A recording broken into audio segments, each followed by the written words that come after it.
पहले पार्ट में हमने देखा था दोस्तों कि सामने अपने बिजनेस के लिए सेठ जी से पैसे मांगोगे, वो पैसे सेठ जी देंगे कि नहीं ये देखेंगे इस पार्ट में।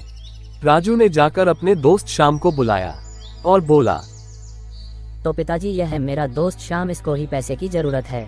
तो बेटा मैं तुमको पैसे दूंगा, लेकिन तुमको 1 साल के बाद 25,000 रुपए देने होंगे। अगर तुमने नहीं दिए तो तुमको हमारे लोग मारकर पैसे वसूल करेंगे, ठीक है ना बेटा? ठीक है सेठ जी, आप जैसे कहेंगे वैसे ही मैं आपको पैसे दूंगा। सेठ जी ने पैसे 20,000 रुपए निकालकर श्याम को दे दिए और श्याम पैसे लेकर वहां से चला गया और उसे पैसे को बहुत छुप कर रखा। और सुबह हो गई तब सामने अपने माँ से कहा, माँ मैं चाय का दुकान खोलना चाहता हूँ। माँ तुम बताओ ना मन चाय कैसे बनाते हैं? अरे बेटा तुम चाय का दुकान कहाँ रखने वाले बेटा, और उसके लिए पैसे कहाँ से लाएंगे? माँ तुम पैसे का टेंशन मत लो, बस तुम मेरे को चाय कैसे बनाते हैं यह सिखा दो बस। ठीक है बेटा तुम्हारी मर्जी।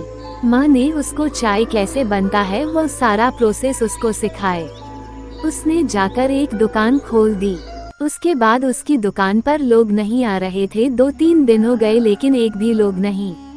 तभी उसको लगा कि दुकान बंद करनी पड़ेगी। तब उसके दिमाग में एक आइडिया आया।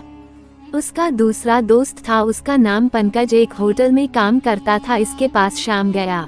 अरे श्याम तुम कब आए? बहुत दिनों के बाद आए हो, क्या बात है? बोलो ना भाई।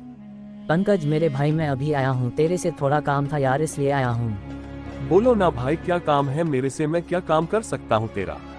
पंकज भाई मैं चाय का बिजनेस खोला है और उसकी 3-4 दिन हो गए लेकिन एक भी ग्राहक मेरे पास आ नहीं रहा है। और मेरे दोस्त की मेरा दुकान चलेगा या नहीं इसकी कोई गारंटी नहीं। अब मैं क्या करूँ तुम बताओ ना भाई जरा। श्याम तुम्हारे चाय को 1 कप में कितने रुपए लेते हो? 10 रुपए। तुम ऐसा करो कि चाय को 15 रुपए में भेजो और सभी ग्राहकों को कहो चाय के साथ बिस्किट देंगे। ये कहकर एक बोर्ड लगा दो और तुम तुम्हारे घर के आसपास सारे पड़ोसियों को भी बताओ।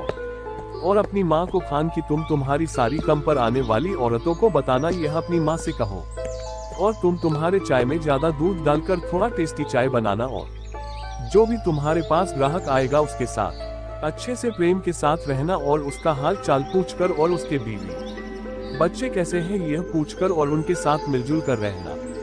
तब देखो कैसे तुम्हारे पास ग्राहक आएंगे। ठीक है मेरे दोस्त मैं ऐसा ही करूँगा, देखना तुम भी अब मैं कैसा बिजनेस करता हूँ। तो अब मैं चलता हूँ दोस्त। बात बताए और आजू बाजू पड़ोसियों को भी बताया और चाय अच्छे तरीके से बनाई। तब उसके पास पहले ग्राहक आया। आई अंकल जी गर्म गर्म चाय पीकर आपके दिमाग को ठंडा करिए आइए। और बिस्किट भी लीजिए। और अंकल जी आंटी कैसी और आपके बच्चे कैसे हैं, वह स्कूल जाते हैं कि नहीं सेठ जी? इसी तरह शाम की दुकान पर ग्राहक आने लगे और धीरे धीरे उसके दुकान के सामने ग्राहकों की लाइन लगी और शाम का दुकान फेमस हो गया। और सामने जो सेठ जी के 20,000 रुपए लिए थे उसको 25,000 रुपए करके और दे दिए सेठ जी को वापस। और शाम ने अपने माँ बाप के लिए एक घर भी ले लिया है। तो दोस्तों इस शाम की स्टोरी से हमें यह समझ आता है कि हमें कोई भी बड़ा काम करने के लिए नॉलेज की जरूरत नहीं, और बस चाहिए तो हिम्मत करना चाहिए किसी भी काम करने के लिए। इस तरह के वीडियोस देखने के लिए हमारे RK कैंपिया चैनल को सब्सक्राइब करो। वीडियो अच्छी लगी तो लाइक करो और इस तरह के वीडियो के लिए कमेंट जरूर करो। आपका बहुमूल्य समय देने के लिए धन्यवाद।